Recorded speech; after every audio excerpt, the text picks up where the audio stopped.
What's going on, guys? Your boy Ryan Amazing here, back with another video. And in today's video, guys, we're going to be going over the brand new event, which is known as for Phase 2 of 5.1. We're going to be going over both the Nahida banner and Hu Tao banners, and then also their weapon banner to let you guys know whether or not it's worth pulling on these banners. If you guys enjoy videos like this, man, definitely make sure to hit that like button and subscribe. We are on the road to that 1,000 subscribers, guys. And at 1,000 subscribers, I'm going to be doing a 5x Welkin Moon giveaway, where I'm going to be giving out 5 Welkin Moons to any of you guys that are subscribed to the YouTube channel. So make sure that you're subscribed so that you have a chance to get into the giveaway. And with that out of the way, man, let's hop in and let's talk about these banners. Alright, guys, so starting off with the Nahida banner, what we'll do actually is we'll go onto the game, and I have my character archive pulled up here, and we'll go over every character that's available briefly, guys, give you guys my thoughts on the character, and then we'll talk about whether or not I think the banner is going to be worth pulling based on that alone. Alright, so we have Nahida here, guys. So in terms of what Nahida is going to be providing for your account, she is the best Dendro applicator in the entire game. She is a Catalyst Dendro character, and also the Archon of Sumeru as well.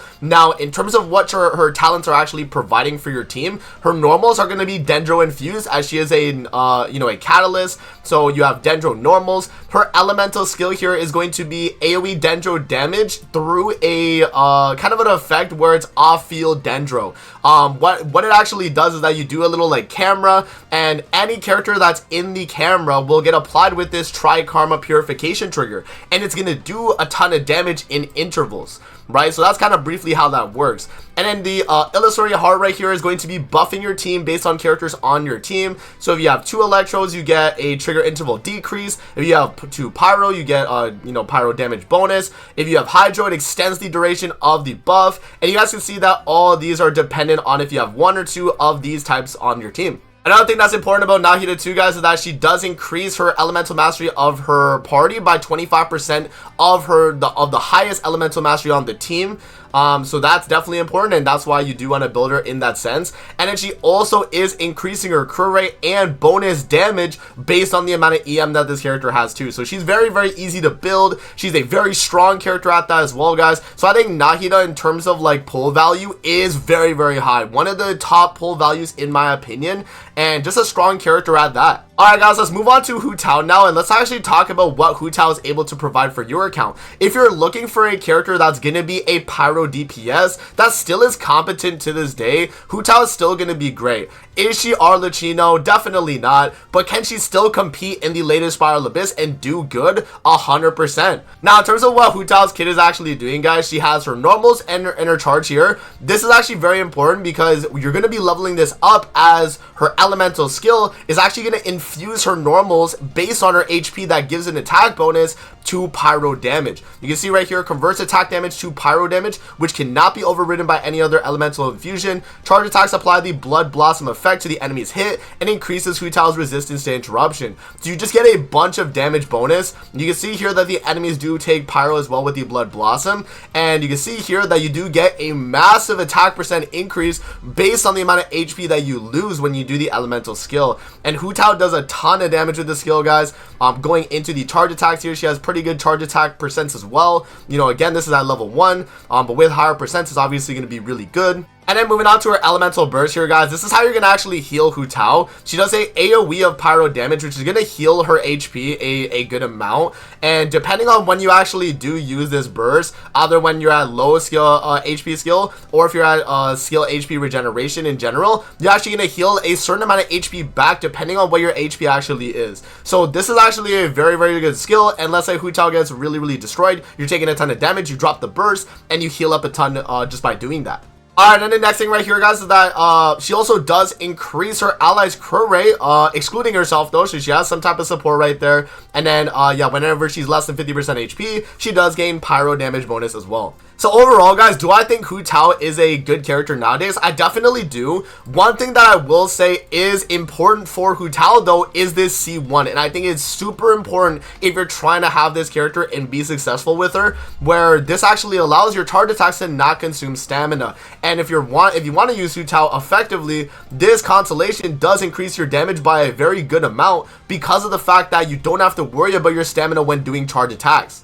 So yeah, guys, just something to take into account with Hu Tao and Nahida right there. I don't think Hu Tao is a must pull for anyone looking for like a pyro DPS. If I was to say Hu Tao or Arlecchino, I'd definitely say Arlecchino is better overall. But if you still want to use Hu Tao, like if you love the character, then she's still going to be doing a ton of damage and being able to output, you know, all the damage that you could expect from a really good on-field pyro DPS. So yeah, still a very strong character and highly recommend if you are looking for that type of charge attack playstyle. Alright guys, so let's briefly talk about the 4-stars that are featured on the banner as well. So we have Sethos, we have Kuki Shinobu, and then we also do have Xingqiu. So in terms of the characters here that are all featured on this banner, Xingqiu is crazy good, guys. He's going to be able to deal a ton of off-field hydro damage on his elemental burst. His elemental skill, you can do it twice if you have a Sack Sword, and I love to run Sack Sword on this character. You know, very easy to run with him. It also does 20% of Xingqiu's hydro damage bonus will be converted to additional damage reduction. You gain interruption resistance for your team. You gain even more interruption resist, I think, on some of the dupes as well, and his dupes are all really good, improving his damage. So he is a really good character to pick up if you do not have him already, or even dupes on the character. Now Sethos right here, he is actually a pretty fun character. I've been actually leveling him up recently because I do want to test him out, but he is pretty fun. So his normals here, or his charge attacks, he has a very special charge attack that consumes energy, but when you consume the energy, it does a really strong little like burst shot pretty much, and it does a lot of damage, man. He converts elemental mastery into his damage, which is definitely very important. His elemental skill just gives him energy whenever you trigger reaction, and it does like a little step back, kind of like Ganyu. And then his burst right here, guys, is gonna convert his normals into or his charge attacks into electro damage bolts, and those bolts are considered charge attacks even though you can shoot them as normals. So he is actually pretty cool if you want to run him as like an on-fielder DPS. And yeah, I mean, he converts all of his damage from his elemental mastery, so the higher elemental mastery the better. He is a very good character, guys, and if you want to have like a 4-star DPS that is electro for like aggravate hyper bloom, then he is going to be your go-to, in my opinion, for a 4-star DPS. Alright guys, now moving on to the last character we got here is going to be Kuki Shinobu. Now Kuki is actually a great character as well. This 4-star lineup is a lot better than the one we had in 5.1 first half, right? Kuki is really good in terms of what she's able to provide for the team.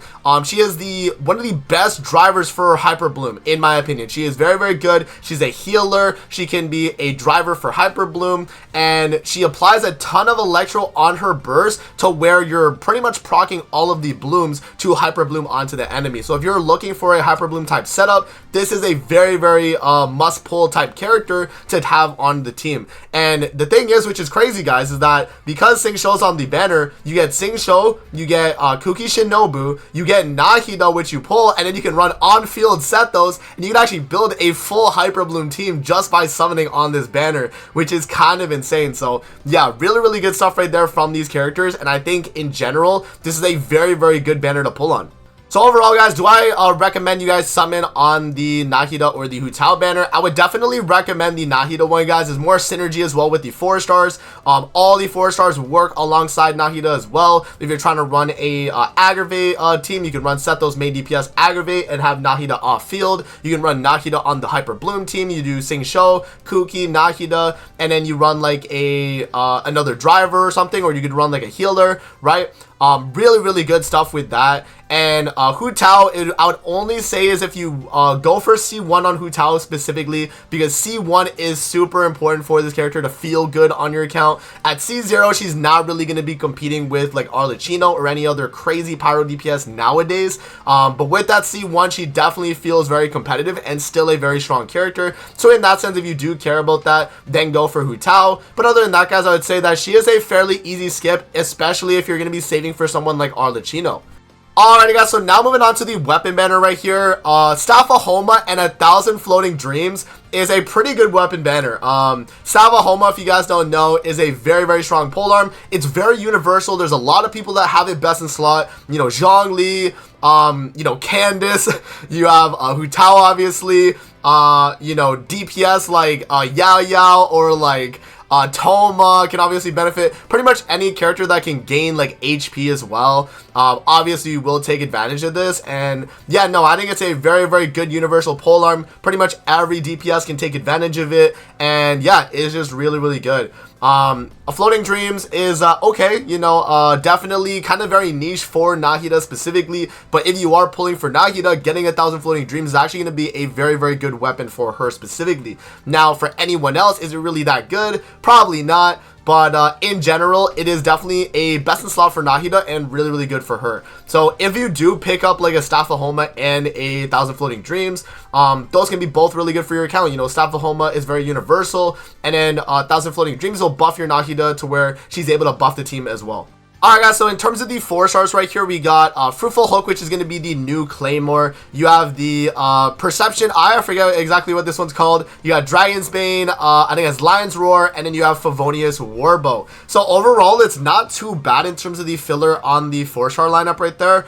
Yeah, so Favonius Warbow is like pretty good on like Doro and like Farduzan guys. You have Lion's Roar, which I don't really think is too good. Dragon's Bane is definitely good for Hu Tao if you don't pull Staff of Homa. You could run that, especially if you're running like a Vape comp.